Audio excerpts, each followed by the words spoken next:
Jiena li l-Union sa nisma' minnhom u sa nivvota kontra din il-mozzjoni tal-Oppożizzjoni u sa nivvota kontra bil-qalb.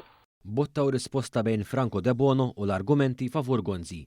Kollox beda minn Peppe Azzopardi li ħareġ jiddefendi lil Gonzi meta kien qal li se jivvota bil-qalb kontra li jorsu l-kontijiet tad-dawl kif imniżżel f'mozzjoni tal-Partit Laburista fil-Parlament dak iż-żmien ta' austerità meta il-poplu kien mobbi blar biżjiet tal-kontijiet tad-dawl.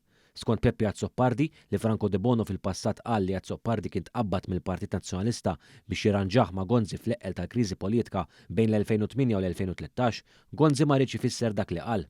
U bdejjem kont ngħid imma possibbli Lorenz Gonzi għalhekk. Pronta kienet it-tweġiba ta' Franco De Bono li waqqa l-gvern ta' Gonzi PN billi sfiduċjaħ vot fil-budget. U l-gvern qed jimplementa Power Station taħdem bil-heavy fuel oil, tmarra tkulmaw, is-sawt mixi għal dawk li nsew bitra piswet. De Bono saħaq li Gonzi qed jipprova jħassar dak li qal u mill-ġdid jikteb l-istorja kif jaqbel lilu. Franco De Bono żied jgħid li d-diskors ta' Gonzi kienu wieħed vili. Dak li kellna mela tiġi tgħidilna tiġi tipprova issa nerġgħu nikbu l-istorja li kien xi diskors dak kien diskors vili, viljak.